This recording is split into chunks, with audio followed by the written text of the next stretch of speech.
जब कभी भी निर्वाण की चर्चा आती है तो निर्वाण के साथ में निर्वाह शब्द भी जुड़ता है और निर्माण शब्द भी जुड़ता है। निर्वाह और निर्माण, इन दोनों शब्दों के साथ साथ निर्वाण शब्द भी जुड़ रहा है। निर्वाह के बारे में ज्यादा कुछ कहने की जरूरत नहीं है, क्योंकि निर्वाह तो निर्वाह ही है। रोटी, कपड़ा और मकान, जीवन के ये तीन निशान। पेट और पेटी तो प्राणियों के साथ लगी हुई है। ये बात अलग है, पेट को फिर भी आसानी से भरा जा सकता है, लेकिन पेटी भरना आसान नहीं है। क्या समझे? पेट तो फिर भी थोड़ी सी मेहनत करें तो भरा जा सकता है, लेकिन पेटी भरने के लिए कितनी भी मेहनत करो, कितनी भी मेहनत करो और कितनी भी पेटी भरो, पेटी खाली खाली सी लगती है, क्योंकि पेटी भरने का कोई अंत नहीं है। निर्वाह में रोजमर्रा की सामग्री है और ये संसारी प्राणी सुबह से लेके शाम तक, शाम से लेके सुबह तक एक चैन, एक चक्र की तरह, एक चैन, एक चक्र की तरह रोटी, कपड़ा और मकान, रोटी, कपड़ा और मकान, रोटी, कपड़ा और मकान में लगा हुआ है। तेल, नून, लकड़ी, तेल, नून, लकड़ी, तेल, नून, वही पंचशूना आरंभ परिग्रह में लगा हुआ है। ये तो रहा निर्वाह। इतना ही कर लेना बहुत बड़ी बात नहीं है। ये तो कोई भी प्राणी शरीरधारी कर लेता है, लेकिन इतना करते करते अगर कोई संयोजना करता है, कोई रचना करता है, कोई अच्छी चीज का निर्माण करता है, तो वो उसकी विशेषता मानी जाती है। अपने व्यक्तिगत जीवन का निर्माण, अपने परिवार का निर्माण, समाज का निर्माण, राष्ट्र का निर्माण, निर्माण में श्रम है, निर्माण में संयोजना है, निर्माण में समय लगता है। निर्माण करना सामान्य बात नहीं है। इसलिए ये निर्माण निर्वाह से ऊपर उठा हुआ है। निर्वाह अलग और निर्माण अलग, लेकिन निर्वाह और निर्माण से भी जो ऊपर उठा हुआ है वो निर्वाण है। क्या? वो निर्वाण माना गया है। हाँ, निर्वाण केवल ज्ञान पूर्वक होता है। भगवान बनने के लिए कितना पुरुषार्थ करना पड़ता है, और जिनका मोहिनी कर्म नष्ट हो जाता है वो इंसान से भगवान बन जाते। क्या बन जाते हैं? इंसान से भगवान बन जाते हैं। वे इस तरह उठे कि आसमान बन गए। क्या? वे इस तरह उठे कि आसमान बन गए, सारे जहां के वास्ते ईमान बन गए। वे इस तरह उठे कि आसमान बन गए, सारे जहां के वास्ते ईमान बन गए। वे कौन थे? हम गीत जिनके गा रहे यहाँ। वे कौन थे? हम गीत जिनके गा रहे यहाँ। वे इंसान थे, इंसान से भगवान बन गए। वे इंसान थे, इंसान से भगवान बन गए। भगवान कौन बनते हैं? इंसान ही तो भगवान बनते हैं, लेकिन सभी इंसान भगवान नहीं बन पाते। जो इंसान अपने अंदर इंसानियत जगा लेते हैं वही इंसान भगवान बन जाते हैं। और जब केवल ज्ञान हो गया, उपदेश हो गया, देश देशांतरों में विहार हो गया, तो फिर निर्वाण की बात भी तो आएगी ना। महावीर भगवान ने मोक्ष पाने के लिए, अंतिम ध्यान करने के लिए समोसरण छोड़ दिया। कितने दिन पहले समोसरण छोड़ दिया? 2 दिन पहले समोसरण छोड़ दिया। कितने दिन पहले समोसरण छोड़ दिया? 2 दिन पहले। 13 का दिन और 14 का दिन, 2 दिन समोसरण रहित हो गए। समोसरण के बिना 13-14 निकाल ली ध्यान में। इसीलिए तो 13 को क्या कहा जाता है? कार्तिक बदी 13 को क्या कहा जाता है? आप सब तो धनतेरस कहते हो। क्या कहते हो? धनतेरस। क्या कहते हो? धनतेरस। अरे भैया, धन धन धन धन वो ही तुमको दिख रहा है। नहीं, धनतेरस नहीं, वो तो ध्यान तेरस थी। क्या? वो तो ध्यान करने वाली तेरस थी, अंतिम ध्यान करने की तेरस। और अगर आप दूसरा नाम बोलो तो धन्य तेरस थी।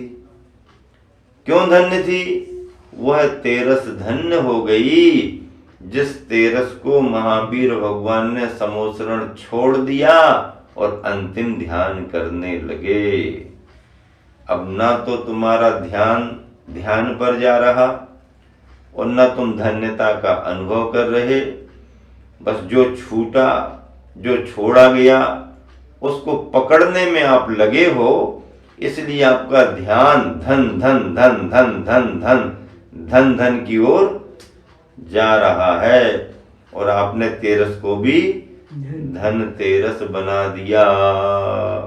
भैया, वो तेरस धनतेरस नहीं, ध्यान तेरस है अथवा धन्य तेरस है। एरंड का बीज कवच को तोड़कर जैसे बाहर आने के लिए कसमसाता है। क्या बात है! एरंड के बीज जैसे अंदर से निकलना चाहते हैं, मेघ पटल को भेद कर जैसे सूर्य की रश्मियां बाहर आना चाहती हैं। आज आप देख रहे थे, सूरज निकलने के लिए आतुर था, लेकिन बार बार बदलियां आकर के सूरज को ढक रही थी, सूरज के प्रताप और प्रकाश को रोक रही थी। आप सब चाह रहे थे सूरज निकले, सूरज का प्रकाश मिले, सूरज की धूप मिले, लेकिन बदलियां भी अपना प्रभाव जमाए हुए थी। सूरज बार बार संघर्ष कर रहा था। ऐसे ही आत्मा भी बार बार संघर्ष करती है, कर्मों को पछाड़ने का भाव करती है,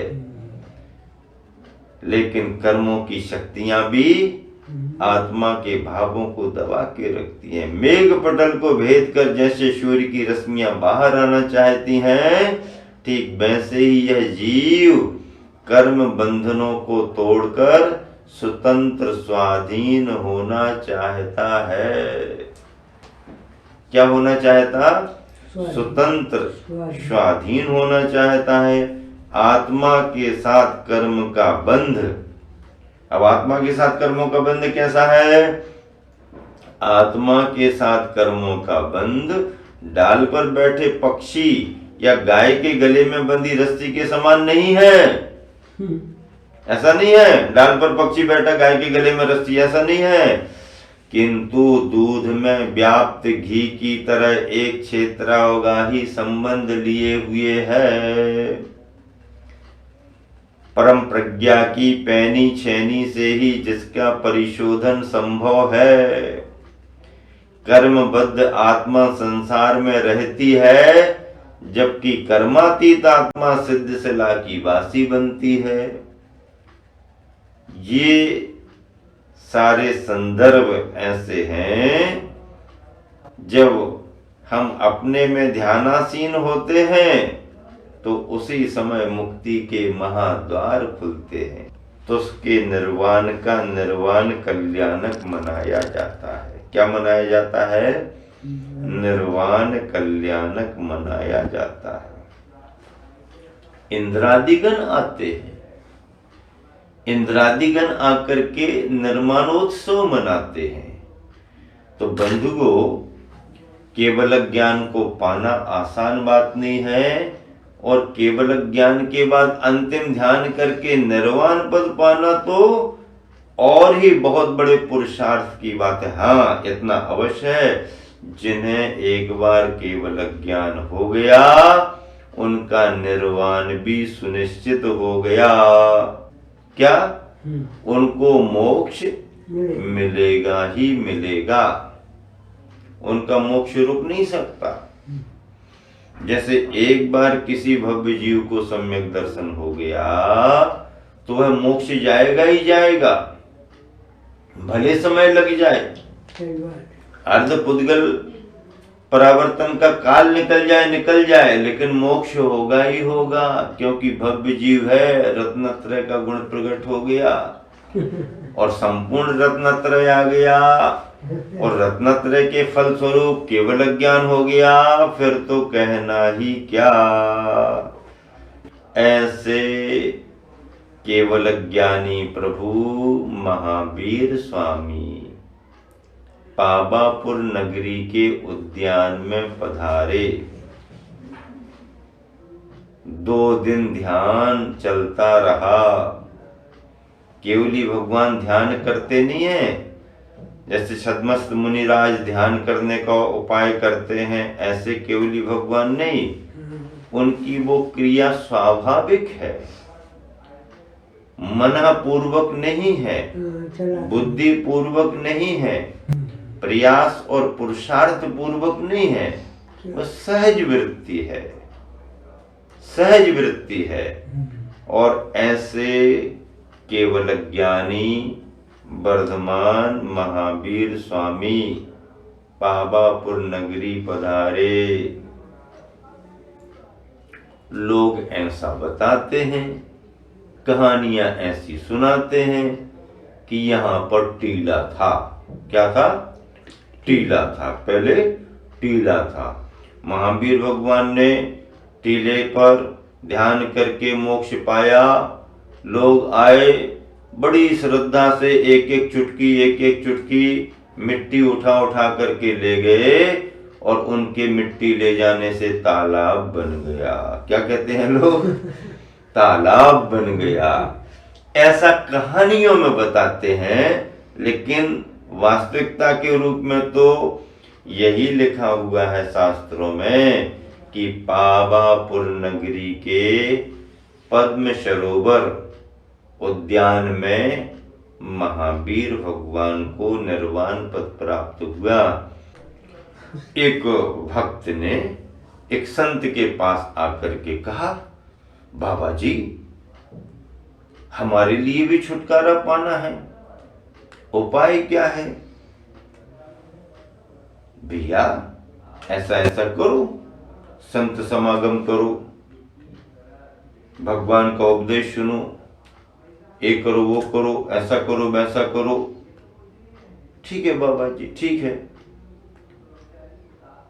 अरे बाबा जी, एक बात याद आ गई, हमारे घर पर एक तोता भी है, हमने उसे पिंजरे में पाल रखा है, और बाबा जी बहुत सारी सुविधाएं उसको दे दी हैं, कोई कमी नहीं रखते। पिंजरा भी हमने सोने का बनाया है, दूध मलाई देते हैं, ड्राई फ्रूट्स खिलाते हैं, फिर भी बाबा जी पता नहीं तोता उदास उदास रहता है,